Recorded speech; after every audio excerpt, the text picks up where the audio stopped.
में सभी 10 सीटों को जीतने का लक्ष्य भेजने की तैयारी में जुटी भाजपा भले ही अंदरूनी कलह के खत्म होने का दावा कर रही है, लेकिन अयोध्या में पूर्व सांसद लल्लू सिंह द्वारा पार्टी के ही एक नेता के खिलाफ जिस तरह से सार्वजनिक तौर पर अपराधी होने का आरोप लगाकर पार्टी के कार्यक्रम का बहिष्कार किया गया है, उससे स्पष्ट है कि बड़े नेताओं की तमाम कोशिश के बावजूद भाजपा के भीतर उठे अंदरूनी कलह की आग अभी भी सुलग रही है।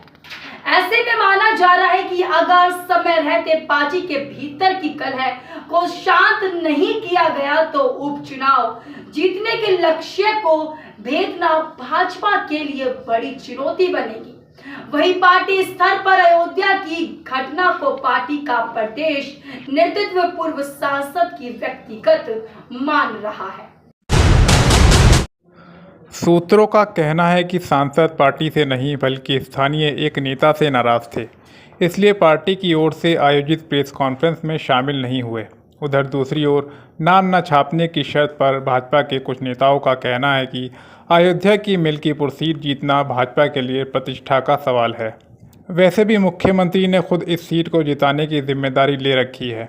ऐसे में स्थानीय नेताओं की आपसी खींचतान पार्टी के प्रयासों में रोड़ा अटका सकती है। वहीं भाजपा के रणनीतिकारों को भी ये चिंता सताने लगी है कि अगर अपने ही नेताओं में मतभेद की स्थिति रही तो इससे पार्टी ही कमज़ोर होगी। भाजपा नेताओं के बीच आपसी खींचतान ऐसे समय में सामने आई जब पूरा संगठन मिल्कीपुर उपचुनाव तैयारियों में जुटा है। खुद मुख्यमंत्री मोर्चा संभाले हुए हैं।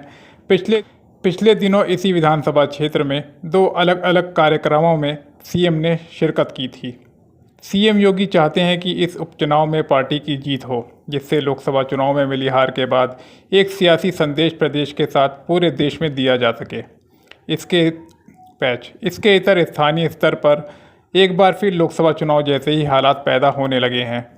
तब भी पार्टी गुटों में विभाजित रही। इसका नतीजा रहा कि राम मंदिर के निर्माण के साथ कई बड़ी विकास परियोजनाओं की सौगात मिलने के बाद भी पार्टी को प्रतिष्ठापरक फैजाबाद संसदीय सीट पर हार का सामना करना पड़ा। अयोध्या की इस सीट पर हार की गूंज देश ही नहीं विदेश तक सुनाई देती रही।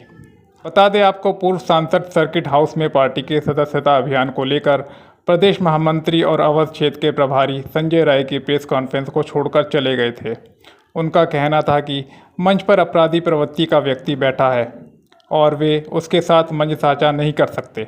यह घटनाक्रम को लेकर पार्टी के भीतर और बाहर भी चर्चाओं का बाजार गर्म है।